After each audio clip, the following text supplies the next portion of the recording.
அனைவருக்கும் வணக்கம் மக்களே.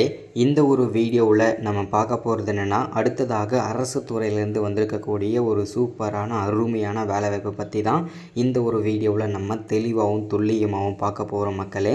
ஸோ இந்த தடவை பார்த்திங்கன்னா நம்ம 2 நாளைக்கு முன்னாடி ஒரு வீடியோ போட்டிருந்தோம். கூட்டுறவுத்துறையின் கீழ் இயங்கக்கூடிய ரேஷன் கடைகளில் வேலைவாய்ப்பு நோட்டிஃபிகேஷன் விட்டிருந்தாங்க அப்படின்னு சொல்லிட்டு அஃபிஷியல் நோட்டிஃபிகேஷன் வந்திருந்தது அப்படின்னு சொல்லியிருந்தோம். ஸோ இதுதான் பார்த்திங்கன்னா அதோட அஃபிஷியல் வெப்சைட், ஓகேங்களா. ஸோ அஃபிஷியலாக வந்திருக்க நோட்டிஃபிகேஷன் இது தான். ஸோ இங்கே பாருங்கள், கூட்டுறவுத்துறை எங்கேருந்து வந்திருக்கு, யாரெல்லாம் பெற்றிருக்காங்க, ஸோ இது எல்லா தகவலுமே இதில் கொடுத்துருக்காங்க பாருங்கள். ஸோ இந்த ரேஷன் கடை வேலைவாய்ப்புக்கான நோட்டிஃபிகேஷன் தான் இப்போ பார்க்க போகிறோம். அதே மாதிரி எப்போலேருந்து அப்ளை பண்ணலாம், ஸோ என்றைக்கு க்ளோஸ் ஆக போகுது இது அப்ளை பண்ணுறதுக்கு, ஸோ இந்த தடவை எவ்வளோ வேக்கன்சி வந்திருக்கு அப்படின்றத பற்றி தான் இந்த ஒரு நோட்டிஃபிகேஷன் தெளிவாக கொடுத்துருக்காங்க மக்களே. அதை பற்றி தான் தெளிவாக பார்க்க போகிறோம். ஸோ வீடியோவை ஸ்கிப் பண்ண முழுமையாக பாருங்கள். வீடியோக்குள்ளே போகிறதுக்கு முன்னாடி நமது கவர்மெண்ட் ஜாப் டெய்லி அப்டேட் சேனலுக்கு ஃபர்ஸ்ட் டைம் இப்போ தான் நீங்கள் வரீங்க அப்படின்னா மறக்காமல் நமது கவர்மெண்ட் ஜாப் டெய்லி அப்டேட் சேனலை சப்ஸ்கிரைப் பண்ண மறந்துடாதீங்க. சப்ஸ்கிரைப் பண்ண உடனேயே பக்கத்திலே ஒரு பெல் பட்டன் வரும், அதை கிளிக் பண்ணி ஆளுன்ற ஆப்ஷனில் போட்டு வச்சுக்கிட்டீங்க அப்படின்னா நம்ம போடக்கூடிய அரசு துறையிலேருந்து வரக்கூடிய எல்லா விதமான நோட்டிஃபிகேஷன்ஸும் அப்டேட்ஸும் எல்லா விதமான அப்டேட்ஸ் எல்லாமே நீங்கள் உடனுக்குடனே தெரிஞ்சுக்க முடியும். ஸோ மறக்காமல் லைக் பண்ணுங்கள், மறக்காமல் ஷேர் பண்ணுங்கள். முடிந்த அளவுக்கு ஒரு 5 பேருக்காகவும் நம்மளுடைய வீடியோவை ஷேர் பண்ணுங்கள். ஏன்னா இந்த ரேஷன் கடை வேலைவாய்ப்புக்காக தான் கிட்டத்தட்ட 180% பேர் வெயிட் பண்ணிகிட்ருக்குறோம்.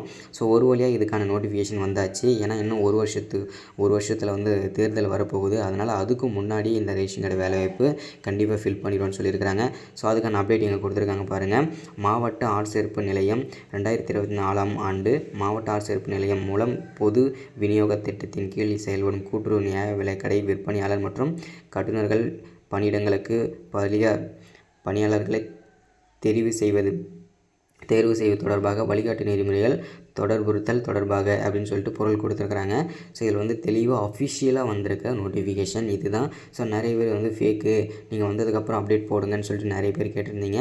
ஸோ அப்டேட்டே கொடுத்துருக்கேன். இதை பாருங்கள், அஃபிஷியல் நோட்டிஃபிகேஷனை தனித்தனியாக நான் பார்த்திங்கன்னா உங்களுக்கு தெளிவாக இதில் கொடுத்துருக்கேன் பாருங்கள். அதே மாதிரி இந்த ரேஷன் கடை வேலையை பொறுத்த வரைக்கும் முழுக்க டேரெக்டாக மெரிட் லிஸ்ட் தான் பண்ண போகிறாங்க இல்லையா. ஸோ அதனால் எல்லாருக்குமே ஈஸியாக வேலை வாங்கிக்க முடியும். எந்த விதமான எக்ஸாமுமே கிடையாது. அதனால தான் இந்த வேலைக்கு நம்ம ஈஸியாக அப்ளை பண்ண முடியுது. அதே மாதிரி எல்லாருமே அப்ளை பண்ண முடியுதுன்னா ஒரே காரணமாக, ஸோ எல்லாருமே இது பார்த்திங்கனாக்கா ஃப்ரீயாக அப்ளை பண்ணிக்க முடியும், ஓகேங்களா. அப்ளை பண்ணுறதுக்கு ஃபீஸ் ரொம்ப கம்மி தான், இருந்தாலும் பரவாயில்லன்னு சொல்லிட்டு ஈஸியாக டேரெக்டாக இன்டர்வியூ போனோம்னா கண்டிப்பாக அதில் எக்ஸாம் இருக்காது. டேரெக்டாக இன்டர்வியூ நம்ம அதில் நல்ல பர்ஃபார்ம் பண்ணிட்டோம் அப்படின்னா நமக்கு அதில் வேலை கிடச்சிரும். ஸோ இதுதான் அப்டேட்டு. அடுத்தடுத்த அப்டேட்டில் தொடர்ச்சி பார்க்கலாம். இதில் தெளிவாக கொடுத்துருக்காங்க பாருங்கள். மாவட்ட ஆட்சேர்ப்பு நிலையம் எதன் கீழ், கூட்டுறவுத்துறையின் கீழ் இயங்கக்கூடியது தான் இந்த ரேஷன் கடை வேலை. ஸோ இதில் நோட்டிஃபிகேஷன் புதுசாக வந்திருக்கு. ஸோ அடுத்தது பார்த்திங்கன்னா இங்கே தெளிவாக கொடுத்துருக்காங்க பாருங்கள். அரசு கூடுதல் தலைமை செயலாளர் அவர்களின் நேர்முக கடிதம் எண் 2197 CB1 2024.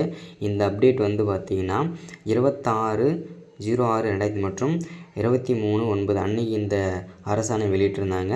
ஸோ இதில் கூட்டுறவுத்துறை, அதாவது அரசாணை நிலை எண் 108 கூட்டுறவு உணவு மற்றும் நுகர்வோர் பாதுகாப்புத்துறை நாள் 23/9/2022. அதாவது இந்த அப்டேட் அப்போ இருந்திருக்கு. இப்போது அடுத்து கீழே 3ஆவதாக கொடுத்துருக்காங்க பாருங்கள். அதுதான் முக்கியமானது.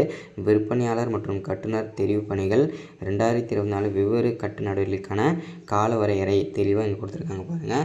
ஸோ இதில் பார்த்திங்கன்னா இந்த அப்டேட்டை பொறுத்த வரைக்கும் பார்த்திங்கன்னா அஃபிஷியலாக வந்திருக்கு இல்லையா அந்த நோட்டிஃபிகேஷன். ஸோ இதை பற்றி தான் இதில் தெளிவாக பார்த்துருக்கோம். இந்த நோட்டிஃபிகேஷனை பொறுத்த வரைக்கும் பார்த்திங்கன்னா 2024 இவ்வளோ நிறைய வேகன்சி இருந்தது. அப்போது ஃபில் பண்ணாமல் இப்போ பார்த்திங்கன்னா கூடுதலாக கிட்டத்தட்ட 8000 வேகன்சி ப்ளஸ்ஸாக பார்த்திங்கன்னா இந்த தடவை ஃபில் பண்ண போகிறதாகவும் தகவல் கொடுத்துருக்காங்க. ஸோ ஒன் பை ஒன்னாக தொடர்ச்சி பார்ப்போம். இதில் தெளிவாக இங்கே கொடுத்துருக்காங்க பாருங்கள். 2024ஆம் ஆண்டில் மாவட்ட ஆட்சேர்ப்பு நிலையத்தின் முகாம் மூலம் விநியோகத்தின் கீழ் செயல்படும் கூட்டுறவு நியாய விலைக்கடை விற்பனையாளர் மற்றும் கட்டுனர் 30/9 தேசிய காலி பணியிடங்களுக்கு பணிபுரிய தேர்வு செய்வதாக கீழ்கண்ட அறிவிலை வழங்கப்படுகிறது. பொதுப்பணி நிலையங்களில் வழங்க வேண்டிய செயலர் மற்றும் பதவி உயர்வுகளை வழங்க பின்னரே காலி பணியில் நிரப்ப வேண்டும். அதாவது இதில் என்ன சொல்லியிருக்காங்க அப்படின்னு பார்த்தீங்கன்னா, ஆல்ரெடி பதவி உயர்வு வந்து வந்ததுக்கப்புறம் மீண்டும் இருக்கிற போஸ்டிங்களை நிரப்பணும்னு சொல்லியிருக்கிறாங்க. ஸோ அதையும் பார்த்துக்கலாம்.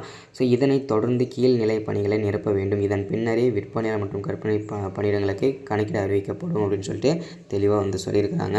ஸோ அதாவது ஆல்ரெடி ஒர்க் பண்ணிகிட்டு இருந்தவங்களுக்கு வந்து பதவி உயர்வு வந்து கொடுத்துட்ருக்காங்க. ஸோ அதனால் கொஞ்சம் டிலே ஆகும்னு சொல்லியிருக்காங்க. ஆனால் இந்த தேர்தல் உள்ள கண்டிப்பாக வந்து முடிச்சிருவாங்க. ஓகேங்களா. ஸோ எல்லா நோட்டிஃபிகேஷன் விட்டுருவாங்க. கூட்டுறவு நியாய விலைக்கடை விற்பனை மற்றும் கட்டண தெரிவு செய்வது தொடர்பாக வழிகாட்டு நிலை இணைப்பில் கண்டுள்ளபடி தெரிவிக்கப்பட்டுள்ளது.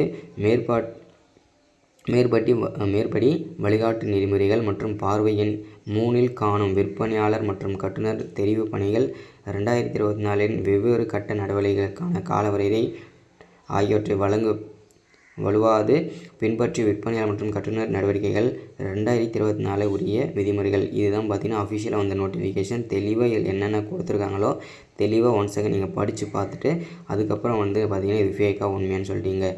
அப்டேட் வந்து கீழே போட்டு சைன் பண்ண அஃபிஷியலாக போட்டிருக்காங்க பாருங்கள். 26/9/2024 அன்றைக்கி வந்து அப்டேட் தான் அஃபிஷியல் நோட்டிஃபிகேஷன் இது. ஓகேங்களா. ஸோ அந்த நோட்டிஃபிகேஷனில் ஃபுல்லாக நான் சிம்பிளாக சொல்லணும் அப்படின்னா இதில் என்ன சொல்லியிருக்காங்க அப்படின்னு பார்த்தீங்கன்னா, இந்த தேர்தலுக்கு முன் அதாவது 2026 வந்து தேர்தல் வரப்போகுது இல்லையா, இன்னும் கிட்டத்தட்ட ஒரு ஒன்றரை வருஷம் தான் இருக்குது. அதுக்குள்ளாடியே வந்து பார்த்திங்கன்னா இந்த ரேஷன் வேலைக்கு வந்து நாங்கள் ஃபில் பண்ணி முடிச்சிடுவோம். அது மட்டும் இல்லாமல் இந்த சத்துணவு, அங்கன்வாடி இது எல்லா அரசு துறையில் என்னென்ன பெண்டிங் அரசு துறை வேலைகள்லாம் இருக்கோ அது எல்லாத்தையுமே நாங்கள் வந்து ஃபில் பண்ணி முடிச்சிடுவோம்னு சொல்லிட்டு தெளிவாக கொடுத்துருக்காங்க. இந்த நோட்டீஸ் வந்து பார்த்திங்கன்னா எங்கெங்கெல்லாம் அனுப்பியிருக்கோம் அப்படின்னு சொல்லிட்டு இங்கே தெளிவாக கொடுத்துருக்காங்க பாருங்கள். அஃபிஷியல் நோட்டிஃபிகேஷன் எங்கெல்லாம் அனுப்பியிருக்காங்க அப்படின்னா, மேலாண்மை இயக்குநர்கள் அனைத்து மாவட்ட மத்திய கூட்டுறவு வங்கிகள், அதாவது ஒவ்வொரு மாவட்டத்துக்கும் ஒவ்வொரு தாலுக்காலையும் கூட்டுறவு பேங்க் இருக்கும் இல்லையா, விவசாய கடன் வாங்குறாங்க இல்லையா அந்த பேங்க்கு. ஸோ அங்கே வந்து பார்த்திங்கன்னா அஃபிஷியல் நாங்கள் நோட்டிஃபிகேஷன் அனுப்பிட்டோம் அப்படின்னு சொல்லியிருக்காங்க. அடுத்ததான் அனைத்து சரக துணை பதிவாளர். ஓகேங்களா. அதாவது தாலுக்கா ஆஃபீஸுக்கு அனுப்பிட்டோம். அனைத்து துணை பதிவாளர்கள் பொது விநியோக திட்டம் அந்த அமைப்புக்கும் அனுப்பியிருக்கிறாங்க. பதிவாளர் அலுவலகம் அனைத்து அலுவலர்கள், அதாவது பார்த்திங்கனாக்கா இப்போது ரிஜிஸ்டர் ஆஃபீஸ் இருக்கு இல்லையா அந்த இடத்துக்கும் நாங்கள் வந்து அனுப்பியிருக்கோம். அநீதி பிரிவு பதிசாளர் அலுவலகம் இது எல்லாமே கொடுத்துருக்காங்க. இருப்பு கோப்புக்கு. ஓகேங்களா. இது எல்லாமே இந்த இடத்துக்கு எல்லாமே நாங்கள் அஃபிஷியலாக நோட்டிஃபிகேஷன் கொடுத்துருக்கோம். ஸோ இன்னும் கூடிய விரைவில் இதை ஃபில் பண்ணிடுவோம் அப்படின்றதுக்கான தெளிவான விளக்கத்தை இந்த இடத்துல அவங்க கொடுத்துருக்காங்க. ஸோ டேரெக்டாக ரெக்ரூட்மெண்ட் பேரு salesman packer recruitment target date of complication அப்படின்னு சொல்லிட்டு இங்கே கொடுத்துருக்காங்க பாருங்கள். ஸோ இது ஓகேங்களா. நிறைய பேருக்கு வந்து பார்த்திங்கன்னா இந்த அப்டேட் வந்து பழைய அப்டேட்டு, இது வந்து பார்த்திங்கன்னா ஃபேக்கு, நோட்டிஃபிகேஷன் வந்ததுக்கப்புறம் போடுங்கன்னு சொல்லிட்டு நிறைய பேர் சொல்லிட்டு இருந்தீங்க இல்லையா. ஸோ அவங்களுக்கான அப்டேட் தான் இது.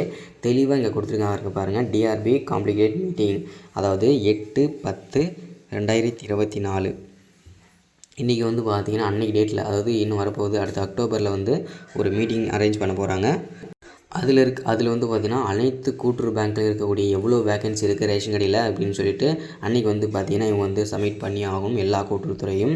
அதுக்கப்புறம் பார்த்திங்கன்னா நோட்டிஃபிகேஷன், அதாவது second newspaper district wise notification வந்து 9/10/2024 அன்னிலேருந்து 9/10 அன்றைக்கே வந்து பார்த்திங்கன்னா அஃபிஷியல் நோட்டிஃபிகேஷன் நாங்கள் வெளியிட்டுருவோம்னு சொல்லியிருக்கிறாங்க.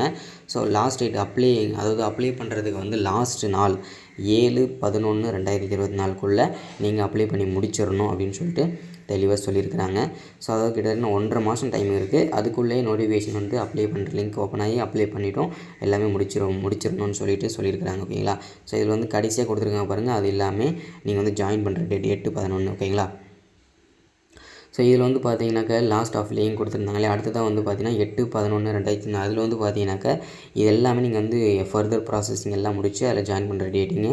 அதுக்கப்புறம் இன்டர்வியூ டேட் வந்து பார்த்தீங்கன்னாக்கா 25/11/2024 டு 9/12/2024 இதுக்குள்ளே வந்து பார்த்தீங்கன்னா அஃபிஷியல் நோட்டிஃபிகேஷன் வந்து நீங்கள் வந்து இன்டர்வியூ எல்லாம் முடிச்சிடணும். அதுக்கப்புறம் கம்யூனிகேஷன் 27/12/2024 நீங்கள் வந்து வேலைக்கு நீங்கள் அஃபிஷியலாக நீங்கள் வந்து போகிற மாதிரி இருக்கும்னு சொல்லிட்டு தெளிவாக இந்த இடத்துல வந்து சொல்லியிருக்காங்க. ஓகேங்களா. ஸோ அஃபிஷியலாக வந்திருக்க நோட்டிஃபிகேஷன் தான் இது எல்லாமே தெளிவாக இங்கே சொல்லியாச்சு. இதுக்கப்புறம் நீங்கள் வந்து வெயிட் பண்ண வேண்டாம், எல்லோரும் ப்ரிப்பேர் பண்ணுங்கள். ஸோ என்னென்ன பண்ணணும், என்னென்ன டாக்குமெண்ட்டில் ரெடி பண்ணணும் எல்லாமே ரெடி பண்ணி வச்சுக்கோங்க. ஸோ ஓகேங்களா. ஸோ இங்கே மென்ஷன் பண்ணி காமிச்சிருக்கிறதே அதுதான். ஓகேங்களா. ஸோ இதான் அப்டேட்டு. ஒன்ஸ் அகேன் நமது கவர்மெண்ட் ஜாப் டெய்லி அப்டேட் சேனலுக்கு ஃபர்ஸ்ட் டைம் வரீங்கன்னா மறக்காமல் நமது கவர்மெண்ட் ஜாப் டெய்லி அப்டேட் சேனலை சப்ஸ்கிரைப் பண்ணுங்கள், லைக் பண்ணுங்கள், ஷேர் பண்ணுங்கள். முடிந்த அளவுக்கு ஒரு 5 பேருக்காவது நம்மளுடைய வீடியோவை ஷேர் பண்ணுங்கள். எல்லாருக்கும் ரொம்ப பயனுள்ளதாக இருக்கும். அதே மாதிரி முடிஞ்ச அளவுக்கு லைக் பண்ணுங்கள். ஸோ உங்கள் ஃப்ரெண்ட்ஸ் ரிலேட்டிவ்ஸ்க்கெலாம் எல்லாருக்கும் ஷேர் பண்ணுங்கள். அடுத்த ஒரு அரசு வேலையில் மறக்காமல் சந்திக்கலாம். Thank you, welcome.